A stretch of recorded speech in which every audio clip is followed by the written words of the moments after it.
Pascal Louvrier, bonjour. Bonjour.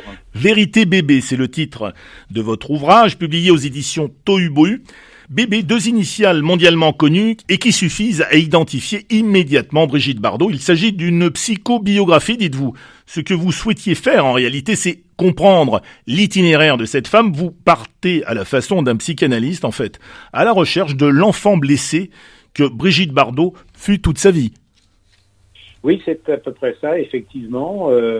J'ai essayé à partir de témoignages inédits de son mari, Bernard Dormal, et puis de Brigitte Bardot elle-même qui a bien voulu répondre aux questions que je lui posais, d'essayer de reconstituer un petit peu le puzzle de son existence à partir d'une enfance qui n'a pas été si tranquille que ça, avec un père extrêmement autoritaire, sévère, et une mère qui était également difficile à vivre, on dirait aujourd'hui toxique, et où on peut également parler de maltraitance de l'enfance oui. à partir de certains détails de sa vie. Et donc, oui, vous racontez qu'enfant, elle était souvent giflée, et quand elle faisait une bêtise et qu'elle recevait même des coups de cravache, est-ce qu'on dit aujourd'hui que petite Brigitte Bardot était une enfant battue ? Elle l'a été. Elle l'a été tout à fait. C'est la stricte vérité. Oui, oui. Alors elle se sentira aussi trahie par les hommes toute sa vie, et particulièrement à ses débuts, par Vadim, qui lui fera faire des photos pornographiques suite au film iconique Et Dieu créa la femme, qui l'imposera comme l'emblème de l'émancipation de la femme et de la liberté sexuelle, et qui, on peut le dire, la propulsera à jamais dans la catégorie des sex-symboles.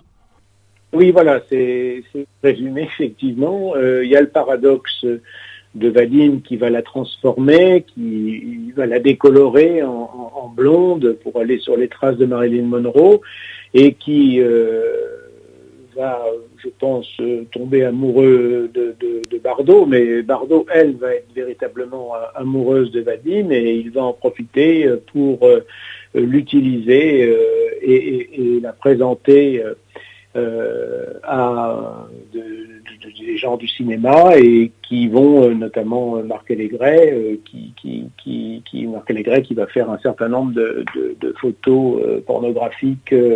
Donc, si vous voulez, c'est vécu comme une trahison par Brigitte Bardot, car elle considérait Vadim comme l'homme de sa vie.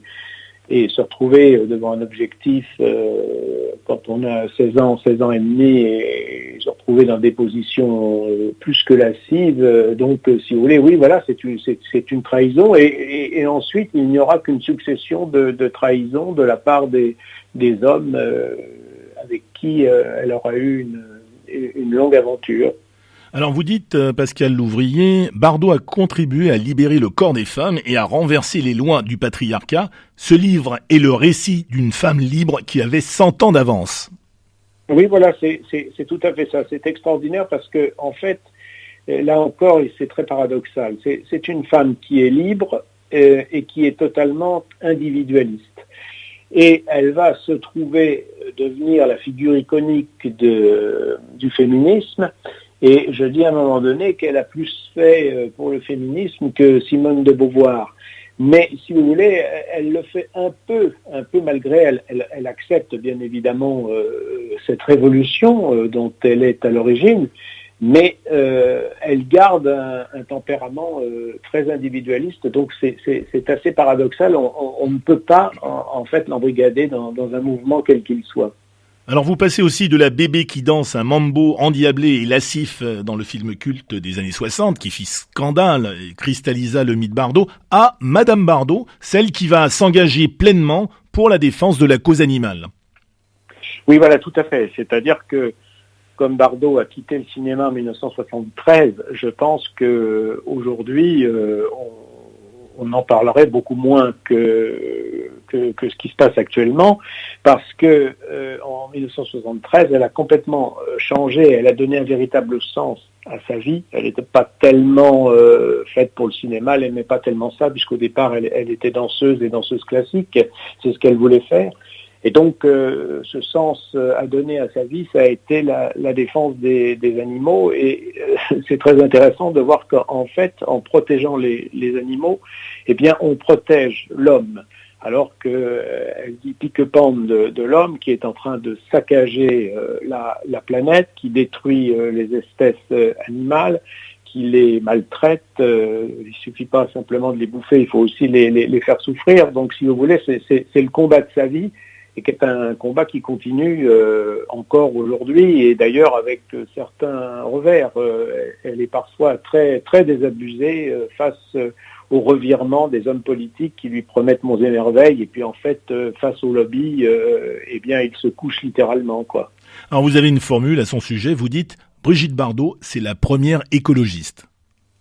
Oui, c'est la première écologiste, tout à fait, parce que en défendant les animaux et par exemple en refusant de vouloir étendre les, comment dirais-je, les élevages intensifs qui entraînent la déforestation, par exemple, de l'Amazonie, eh bien, si vous voulez, elle protège, elle contribue à protéger la planète. Et elle ne le fait pas pour des raisons idéologiques. C'est une vraie écolo parce qu'elle défend la nature, elle défend l'écosystème humain et elle défend en même temps la préservation de l'espèce humaine. Parfait, écoutez, on retiendra la formule. Merci en tous les cas, Pascal Louvrier, d'être venu au micro de RCF. Je rappelle le titre de votre ouvrage, Vérité bébé, publié aux éditions Tohu-Bohu, un livre qui est en compétition, je le rappelle, pour le prix Alain Terzian 2021, qui sera remis le 3 décembre à Marseille. À très bientôt. Merci, au revoir. Maintenant, voici la question jeu RCF Cultura au Bagne. Quel est le titre du film culte des années 60 qui cristallisa le mythe Bardot?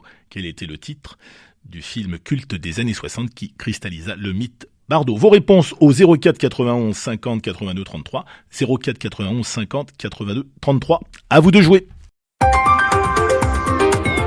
Richard Findiquian.